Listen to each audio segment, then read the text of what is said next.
Abid, Mumtaz, as well as Samarth, Bansal, who are joining us from TransferWise, specifically from the bank partnerships space. A lot of people probably know TransferWise, but it was launched in 2011 with the vision of making international money transfers cheap, fair, and simple.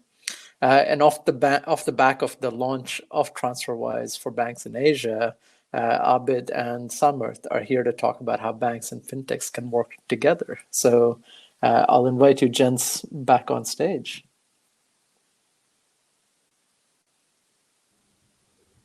Samarth, can you hear me? I can hear you, Akhil. How are you? Wonderful. I'm very well, thank you. And Abid? Hi, you can hear me as well? All right, wonderful.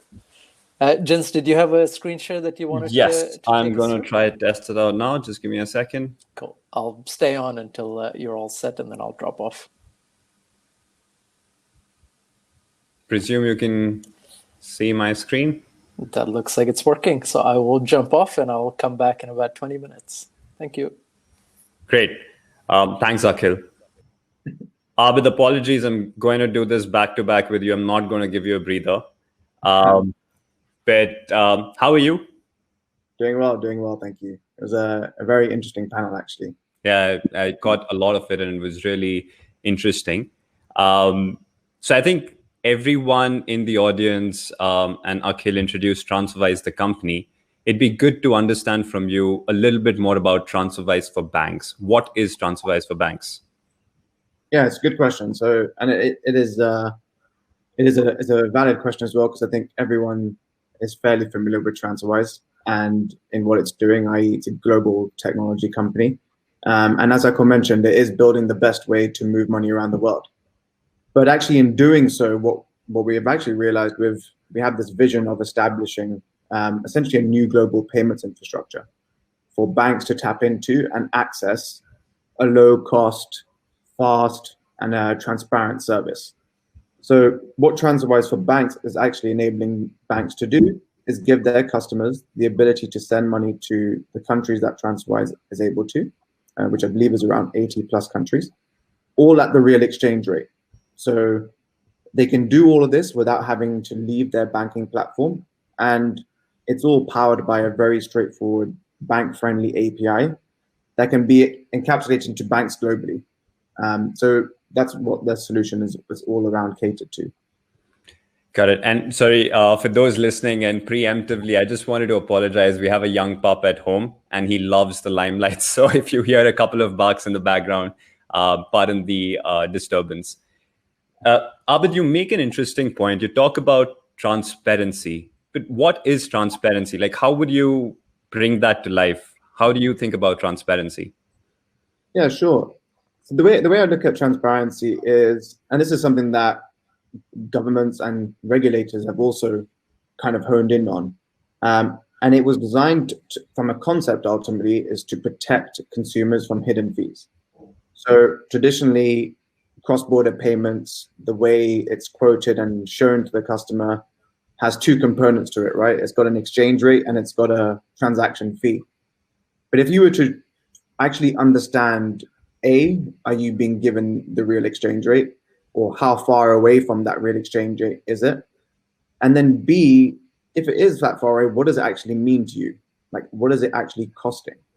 So what we at TransferWise firmly believe in, and has been at the core of our mission since we started in 2011, is showing a way for the customer to truly know, A, how much their transaction is costing them, and B, also around transparency is around when the money is going to arrive, how much they're sending, how much the recipient is going to receive.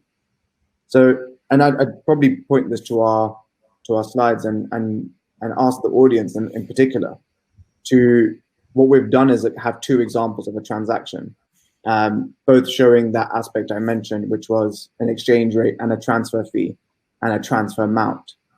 And I'd love to ask the audience which one they think is cheaper for themselves. So option A on the left, you have the exchange rate, you can see a transfer amount, and likewise on option B. And they're both very different structures, both very often quoted in the market. But if you were to pick which one's better for you, which one would you pick, left or right? Give it a couple of seconds and let's see if if you have any takers.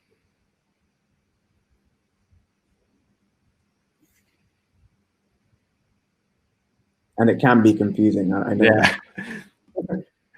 Just intuitively looking at that, I would say the B option looks to be more expensive because there's a clear transfer fee associated with it, whereas there's no fee when I'm transferring $1,000 in option A. Yeah, and that's not a bad way to look at it. So let's treat the silence from the audience as confusion for now, and actually go into the details of this transaction. In actual fact, if you're looking at what the receiver is going to receive in their account, it's exactly the same. So whether you show an exchange rate with a transfer fee or just an exchange rate with no fee doesn't necessarily change, or actually if you're looking at the cost, ultimately what the receiver receives, that's what's the most important thing. So on the right side, what we think is a transparent way of showing that, i.e. the total cost of sending it up front with the real exchange rate.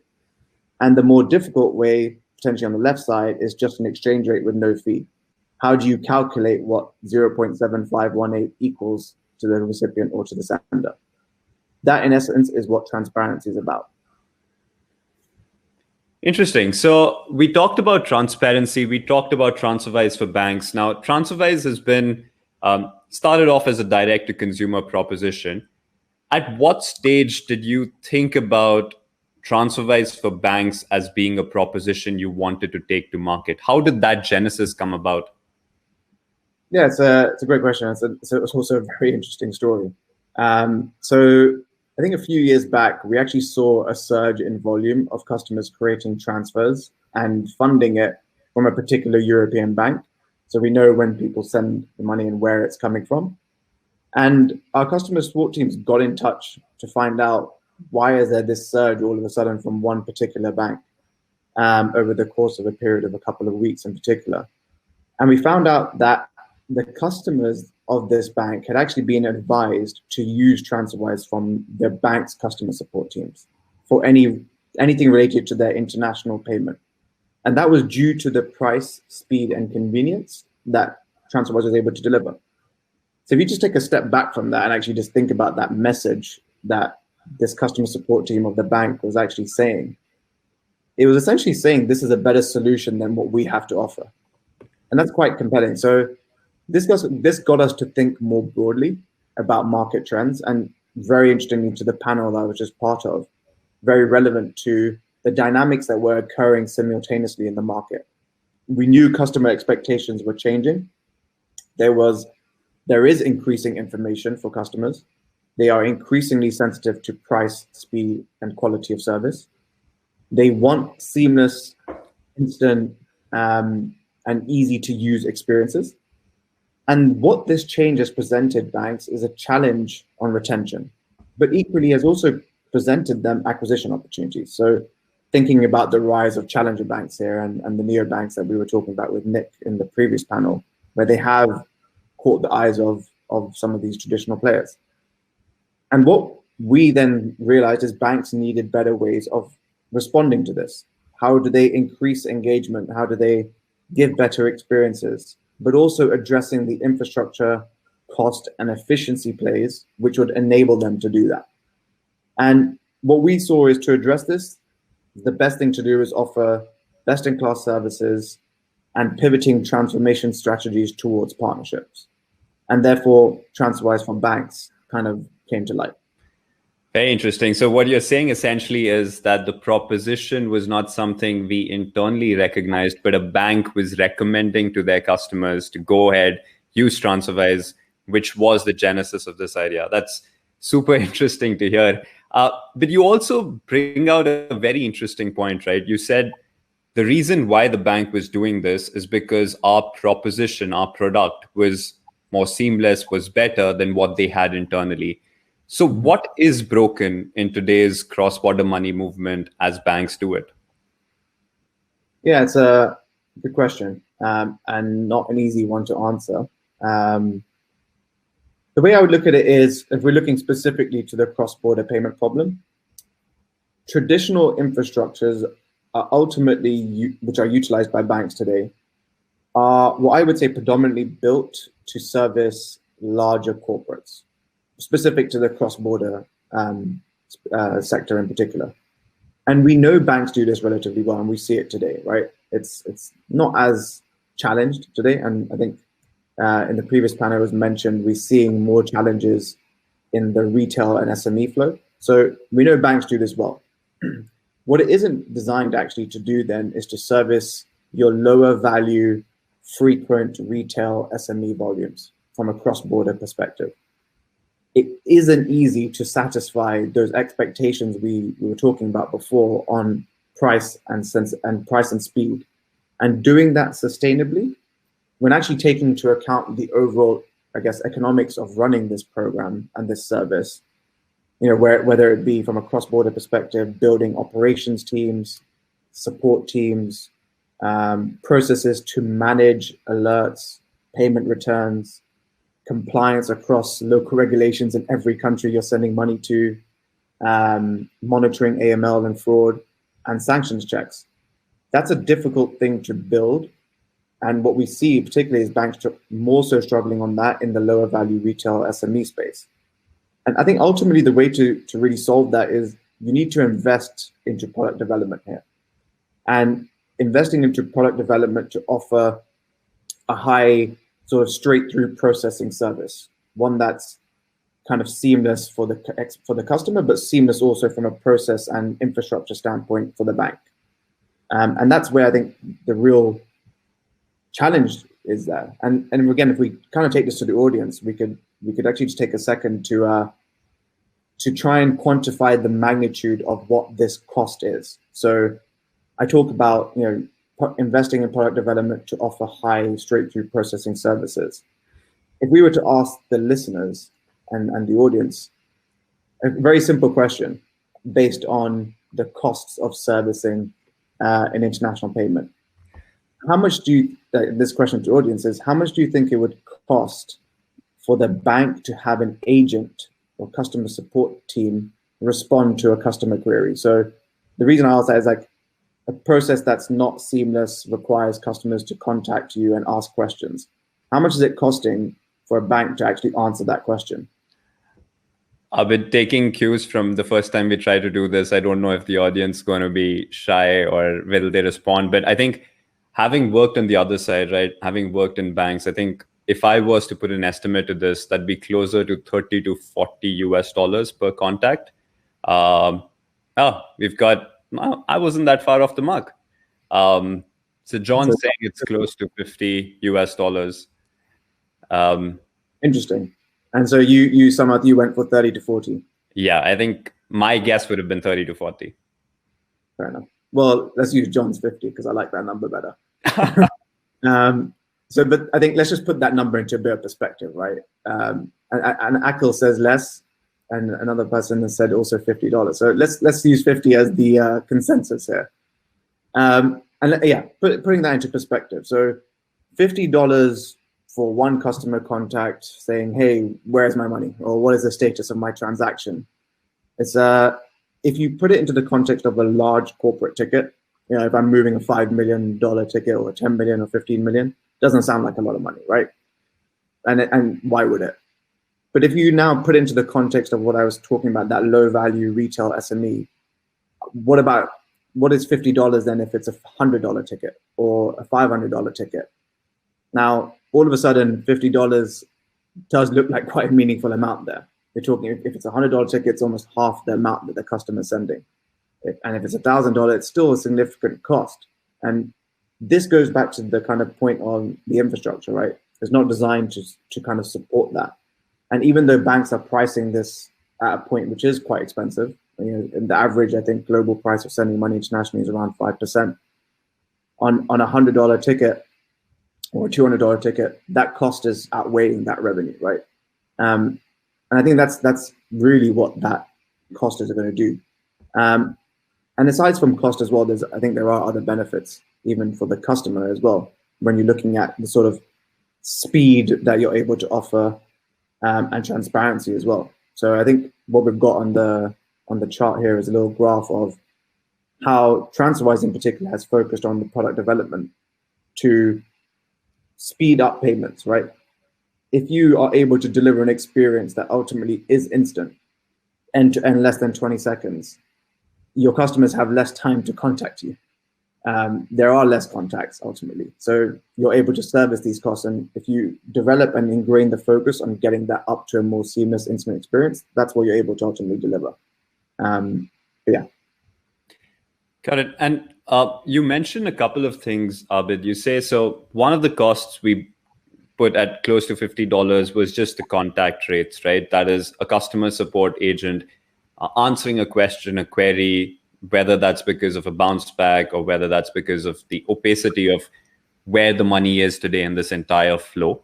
But there are other costs associated with it, right? So I'm trying to understand, apart from just the servicing cost and the implication that the lower STP rate has there, does it also impact customer experience in some of the other bits that we talked about earlier? Yeah, so, and there's a lot more to it than just the cost side. So that's more on the, I guess, the infrastructure side, right? And if you're looking at this now from a customer standpoint, really, right? And what the current situation and current product is able to deliver versus maybe a more seamless instant experience that that we can show in a bit. And I'm glad that you asked, because I think this would be a good chance to show our audience what we're talking about when we talk about this instant seamless infrastructure that is designed for that retail SME focus. And this is with one of our existing partners today, which I'd like to show just now. And I think Samarth has got this on screen, but this is our partner in Australia, their digital bank called Up, and the flow that they have built into their application to offer international payments. And you can see through here how the experience is ultimately designed to make it super convenient, fast, and easy to make this payment, whilst being incredibly transparent as well. So we're able to, with Up, through our API app, actually integrate and offer TransferWise for banks, which ultimately surfaces everything that TransferWise has built from a product standpoint to be able to, for Up in particular, to offer their customers straight out of the box. And you can see the experience here. This is what, I guess, what we were talking about in terms of a fully seamless native experience, which does solve the customer expectations on the front and the seamless experiences, but also from an infrastructure standpoint, helps banks ultimately run a cross-border payment service that isn't a burden and is actually quite easy and easy to maintain and carry on offering to their customers.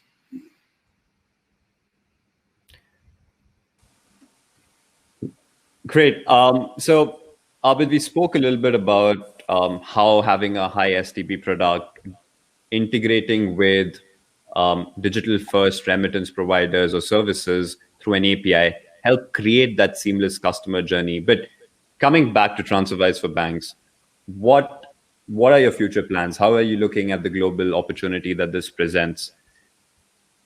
Yeah, and I think since 2011, it's been, like I said, it's been our mission to make money move without borders. And our mission statement is around doing it instantly, conveniently, transparently. And today we have, I believe it's around 8 million customers moving close to £4 billion a month across these 86 plus countries that I mentioned. And for us, partnering with banks ultimately means we can bring fairer international transfers to more people. So we can bring them to more people in banks, which is ultimately where people focus and interact with their money, right? So if we're able to bring this experiences and bring them all into one user interface that makes it more seamless, makes it faster, makes it more convenient for them, then we believe we're getting closer and closer to our mission then. And we focus on ultimately expanding these partnerships globally. We're already working with kind of partners across Europe, US, UK, Asia, and we just recently launched in Singapore. And for us, it's still early days. Like I think I mentioned in the panel, I think we've only solved 1% of the problem, and we still have a long way ahead of us, but hopefully in the right position to be able to do that successfully. Gents, we're in the Q&A time, so if there's something you would like to wrap up, please feel free. No, I think we can jump into the Q&A time. Okay. First of all, I love that you're using Up. I think we were talking about on the panel, the accessories of neobanks, and I have to admit, I'm one of those people that my wife gives me such a hard time because I've got all the colors of the rainbow in terms of credit cards and debit cards and whatever else.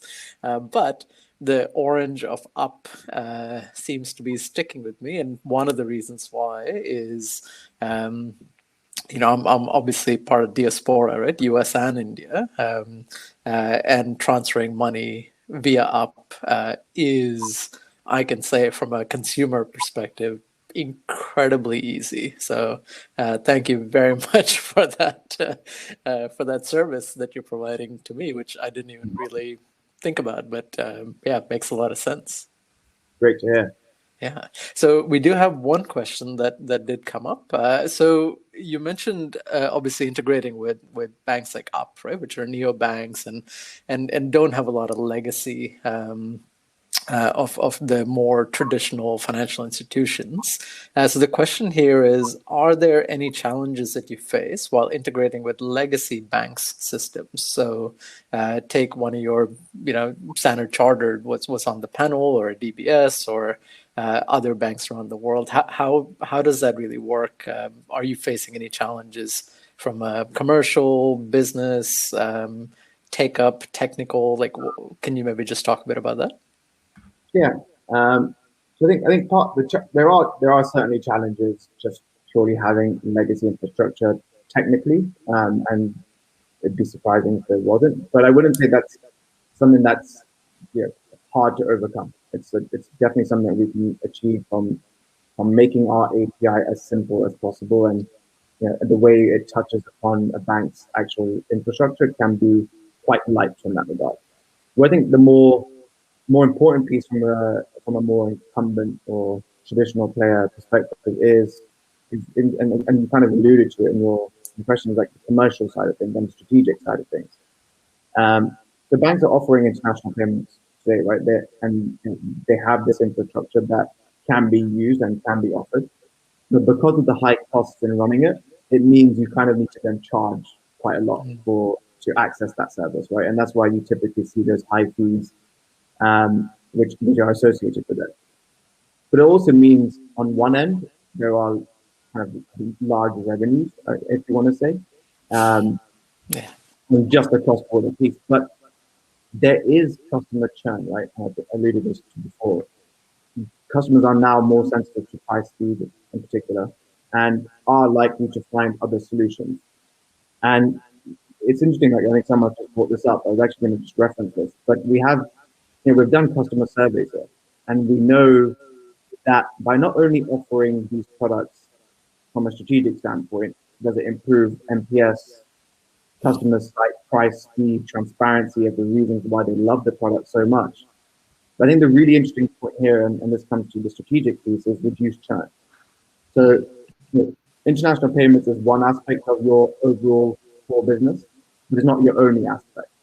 So whilst you can charge maybe $50 for a payment that's only like $100 payment ultimately, and you can charge us $50, what's the ramifications more wide and more broadly across the bank for that customer? So if that customer then found a TransferWise or even digital bank like Up, who is now offering a better, cleaner service, which is cheaper, what's the consequence of losing that customer on the FX P&L to the wider customer value across other banking products, whether that be their transaction account, the investment, savings, whatever.